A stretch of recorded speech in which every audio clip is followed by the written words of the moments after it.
Welcome to my house! So, ayan. Good morning, good afternoon, good evening sa inyo po. And this is Eva, the message is story. So, ang tagal ko rin hindi nag-video and now, bago namin mabenta tong house, gusto kong i-video first para kahit pa paano, meron akong memories sa kanya. Actually, marami akong memories dito sa bahay na to. And, yeah, so bago siya mabenta, gusto ko sana magkaroon ng house tour, guys. So, yeah, samahan niyo. So, as you can see, ayan ang aking simpleng bahay. May bahay. So, ayan. Ayan ang aking bahay dito sa Perth, Western Australia. Actually, alam niyo ba, yung pagkadating ko dito, itong wallpaper, wala yan. Kumbaga, nilagay lang namin ni husband. Sabi ko, for to make a change, para merong pagbabago dito sa bahay. So, naglagay ko ng wallpaper. So, ito siya. And yan, continue siya hanggang dito. Ayan. So, actually, yeah, para, to make a change na rin, even though I want to keep this house. But, yeah, kailangan talaga. So, ayan. Ayan. Ayan ang aking. So, ang nakikita nyo, isa lang to sa part ng bahay. So, meron naman ako dito. This one. Ito yung kantahan ko. Ayan, dyan ako kumakanta. Sometimes, nagpo-post ako na kumakanta yan. Ito yung area ko na kantahan. Kahit ayaw ng boses ko, ayaw ng kanta sa akin. So, pagpilitan natin. So, patunay na nasa Australia. And, ito yung labas niya. Yan.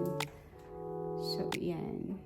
Actually, malaki to eh. Malaki yung bahay. Kaya lang, wala pa naman kami anak ni husband. So, we decided na, sige, gusto ko sana kahit pa paano mag-stay pa rin dito, mag-stay, but yeah, and ito yung yan. Ito yung isang shower room. Ayan, may shower siya. This one, and meron siyang bath here. So, yeah, ayan, binuksan ko yung labas para ayan. And this one, meron ako laundry area dito. Ayan yung laundry area. And meron pang isa pang toilet here. So, yan. So, meron ding ilaw yan. So, yeah. Sarado ko na. And also, the other one, this room. So, dito naman, actually, pinarerent namin to. So, ayan. Ayan siya. May sarili siyang electric fan, pero kasama din siya sa aircon. So, mainit. Ayan ang aking bahay. And also, meron pang another room here. So, as you can see, ibababa ko muna dito.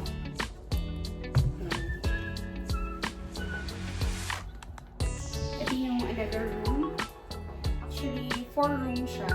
Yung iba ginawa namin, yung isa ginawa namin stock room.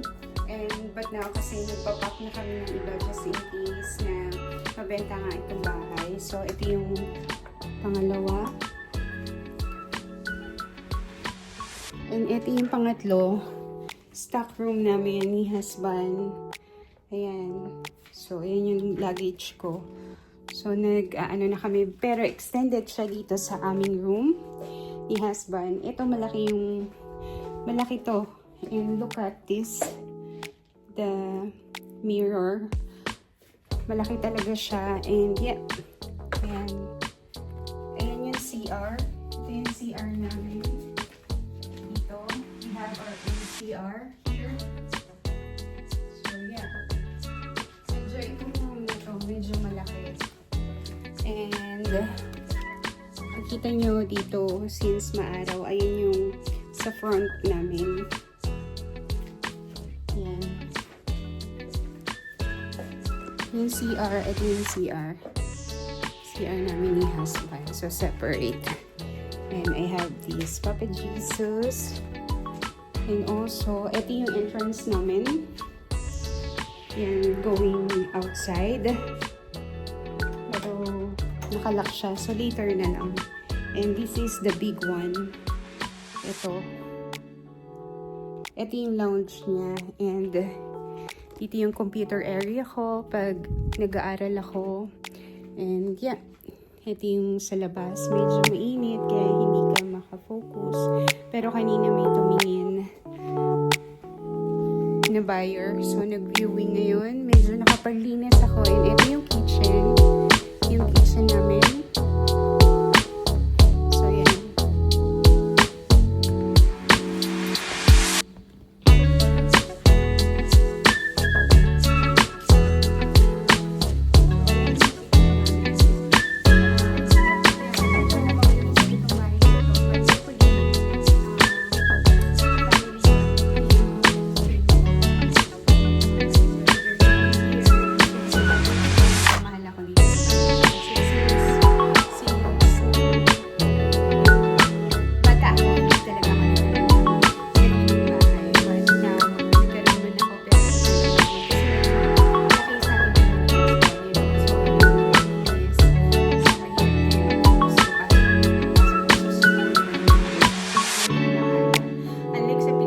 Meron tayong sariling maid na pwedeng i-hire. Pwede naman dito. Kaya lang medyo mahal yung magpapaklining ka. It's like 3 hours is like $100. It's just only cleaning. Wala pa yung labadon, hindi pa kasama. So, mahal. $100 is like 3,000 or yeah, 3,000, 5,000. Like 3,000, diba? Eh sa Pilipinas, 1 month na yun. 5,000, diba? Eh dito 1 day lang. So, yeah. So, sayang ang pera. And I know, kung may mag-close naman na door, may mag-open na mas malaki. So, yeah. And, pamilis ko talaga siya. But, ayan ang aking bahay. Yeah, mahal ko to. Nililinisan ko yan lagi. And maganda yung kitchen namin. Medyo maganda kasi malaki. Yung ito yung washing. Ito, nakakapag-handa ka. Gagawa ako ng leche plan dito. So, yun. So, yeah. So, thankful ako sa house na to. And hopefully, yung papalit sa amin is mahalin din siya. Kagaya ng pagmamahal namin ng asawa ko. And, yeah. So, yun lang guys. Pinakita ko sa inyo ang aking bahay. Hindi ko napakita sa inyo sa labas kasi sobrang init. Nagbukas lang kami ng aircon ni husband. And si husband nasa labas kasi bumili ng gamot. So, yeah.